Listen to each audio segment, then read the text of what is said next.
مهم جدا للناس اللي عايشه في فرنسا، اي حد له فلوس الحق اسحبها، الحق اسحب فلوسك. اي حد محول لك فيمو الحق كلمهم. اول مره اشوف بنك بيتحايل على الناس ياخدوا فلوسهم. عمرك سمعت عن بنك بيقول للناس تعالوا خدوا فلوسكم اللي ليكوا عندنا؟ اي حد له فلوس، فروع بنك موني ترانس كلها قفلت، بس لو ليك فلوس الرقم اللي قدامك دلوقتي هتبعت لهم على الواتساب، هيبعتوا لك فلوسك على اي ريب تاني. طبعا عاوز اقول لك ان الرقم على الشاشه، فناس كتير جدا هتقول لي فين الرقم يا حليم وعاوزين الرقم يا حليم. هقول لك الرقم دلوقتي، اكتبه ورايا: 0674 037763. كل اللي عليك هتبعت للرقم ده على واتساب لو ليك اي تحويل جاي لك على موني ترانس او ليك فلوس في موني ترانس. فلوس هتجيلك وانت قاعد مكانك. انت متخيل ان البنك بيتحايل عليك تبعت لهم رساله ان ليك فلوس عشان يبعتوا لك فلوسك؟ كل اللي عليك هتبعت لهم على الواتساب على الرقم اللي انا قلته، والرقم موجود على الشاشه من اول الفيديو. لو ليك اي فيمو داخل او ليك فلوس لسه في البنك هتبعت لهم على الواتساب الريب بتاعك، يكون ريب باسمك انت، ريب تاني.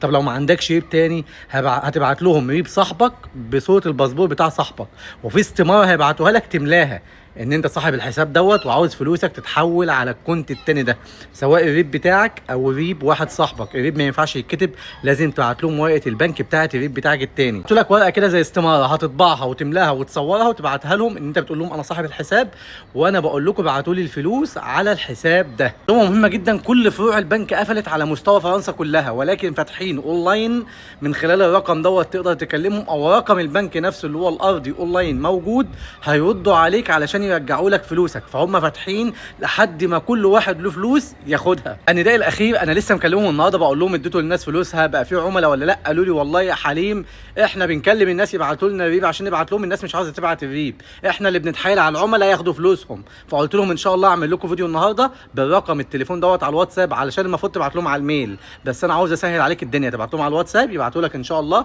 فلوسك. مش شغال معاهم بقالي فتره طويله جدا، ولكن بحاول اساعد على قد ما بقدر. اي حاجه فيها مساعده لاولاد بلدي بحاول اساعد على قد ما بقدر. فاي حد يا جماعه يعرف حد كان فاتح الكونت وله فلوس، ادوا له الرقم اللي موجود على الشاشه طول الفيديو، خليه يبعت لهم على الواتساب ويملى الاستماره وياخد فلوسه على اي ريب تاني. احب اشكر اداره موني ترانس على الثقه والاهتمام والاحترام بتاعهم. انا بكلمهم بالصدفه النهارده بقول لهم خلصتوا خلاص واديتوا للناس فلوسها وقفلتوا الفروع؟ قالوا فعلا قفلنا كل الفروع على مستوى فرنسا، ولكن في ناس لها فلوس واحنا بنتحايل عليهم ياخدوا فلوسهم. اي حد يعرف اي حد له فلوس من فضلكم قولوا له ياخد فلوسه، قولوا له يبعت لهم على الواتساب عشان ياخد فلوسه.